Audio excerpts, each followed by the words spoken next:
Hello everyone, today I'm going to do a video on how to build your VBC Lightning 12M center damper. Now I've received several requests on how to build the center damper because some people have been having issues with the center damper leaking.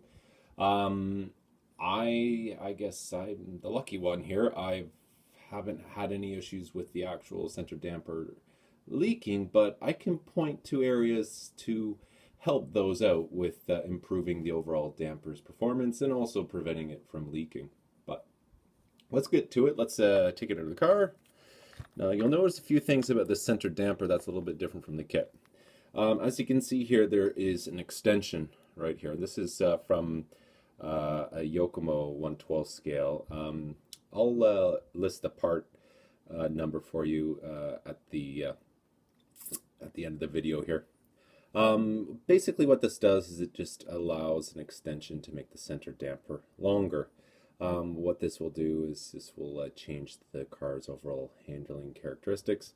I'm not going to go into detail, but definitely worth a try, especially when you're driving in high traction conditions. Okay. Before I go any further, I just want to mention that I've moved the actual shock mount, as you can see here, to the forwardmost hole. So as you can see here, these are the standard holes that you would actually mount the shock. It's so long that it's actually up at the very front. All right, so let's get to it. Let's just crack open this damper here. Now the actual damper has a spring on here. It's by a company called Morotech, which I've done a video on before, so you can definitely check them out and see the video on the different springs. So here we go. So as you can see here, that's just an extension. All right. So what we'll need is some paper towel. Let's get the paper towel on here. You need a shock pump. You don't necessarily need the shock pump, but it definitely speeds things up and makes things a lot quicker. You got your shock pump stand, your shock oil, and your grease. All right. Now, one thing that the manual does not mention is this little hole. Can you see that right there? That hole is an aeration hole, just to allow the air to flow through this chamber. So when the shock piston goes in, like so, there should be no rebound. As you can see there, there's a little bit of grease spot. Sometimes what I've noticed is, like, when it comes from the manufacturer, is the hole isn't properly punched through or cut through during the molding process. So what you're going to have to do is maybe take like a small needle or even a body clip and just simply poke the hole, poke that thin layer of plastic to allow the hole to open up. You'll definitely need to do this, okay?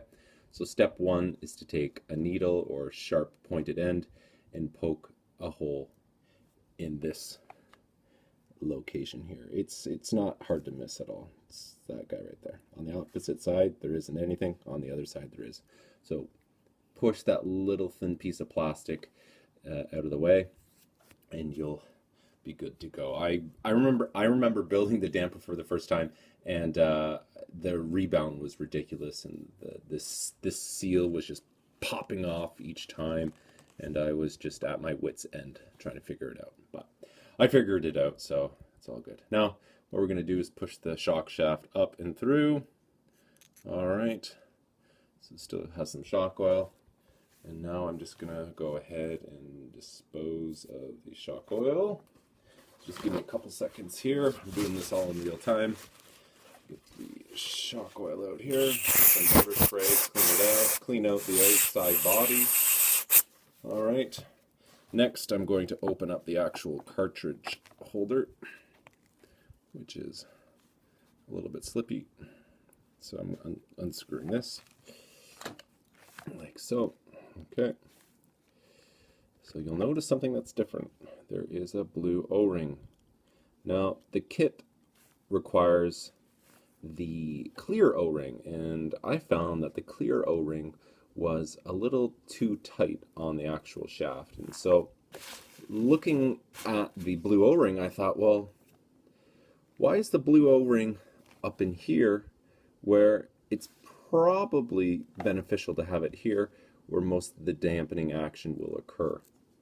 Obviously it does occur here, but it's not necessarily as much as what goes on around here. So I opted for the blue O-ring to go here. All right.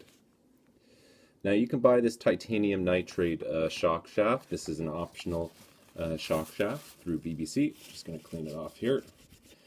You can also buy optional pistons. So the piston here, you can buy optional ones. Now one thing about the piston is you want to make sure that the piston is nice and snug on the shaft. Now you can add very, very tiny shims. I'm not too sure whether or not you can get them in the United States or Europe, but there's a company here in Japan called Eagle Racing, which offers these really tiny shims which work perfect to take out any slop that the piston has. You want to make sure it's nice and secure, but you don't want to have it so tight that it actually deforms the piston. Okay? So we want to make sure that's nice and snug, but not deforming. Okay? Next, I'm just going to clean up this area here. Just 1 second. Clean up the area. All right. Now, ideally, I would like to have, and I've ordered, an extra set of these blue O-rings. Now, I will post the part number up for that. These blue O-rings run a lot smoother, and I prefer these over the clear O-ring, which you see at the top here. Everything operates a lot smoother. Okay, let's get going here. So, first and foremost, you get your grease. Now, this is TKO grease. You can use any grease. I usually use green slime. I just don't have any with me at the moment. Basically, what I like to do is just kind of like dab some of it, like so. All right. A little bit of a mess. Try to get it inside the cartridge there. And then take your finger and rub it around the blue O-ring like so. It's okay, you can be liberal with the actual grease. There's no worries there. And then next, you will take your end cap here and you will just loosely put it on, okay? You're not going to put it on tight.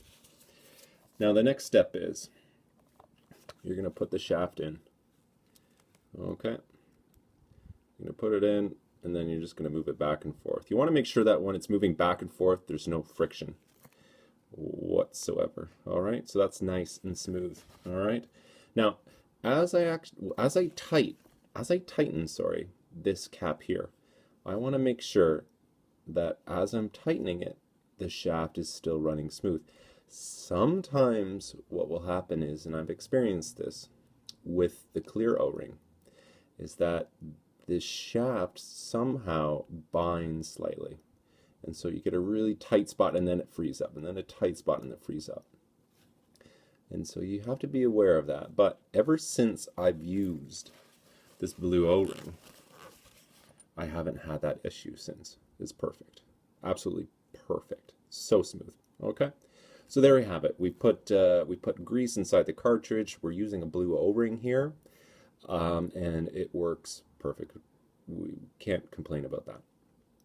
All right, so next we're going to put this in the actual ride air removal tool, and we are going to add shock oil. All right, and just apply the shock oil. Now, one thing is, let me see if I could show you this here. You can see that the shock oil is just a little bit above this edge here. See that little lip? That lip there? You could probably see it. But you just want the oil to be above that lip, okay? And I'll show you why in a minute. Now, so just for demonstration purposes, I'm just going to go ahead and go quickly. So you're going to move the shaft up and down. You want to get the air bubbles out, okay? Ideally, you want to use the shock pump. That will definitely remove the air bubbles quickly and effectively. Now, take this and put it in like so. And here's the thing that I don't think many people know about. What you want to do is you want to take a pair of needle nose pliers, and you can push the shaft up a little bit if you like. And you want to push this plastic insert down like so. As you can see, it's gradually displacing that oil. You can see that? And that's exactly what you want to do. You want to displace that oil. You can stop. There's no worries. You can stop anytime as long as you don't pop the plastic insert out. Take the pliers again. Try to do this as best as possible. And push down. Push down. Alright.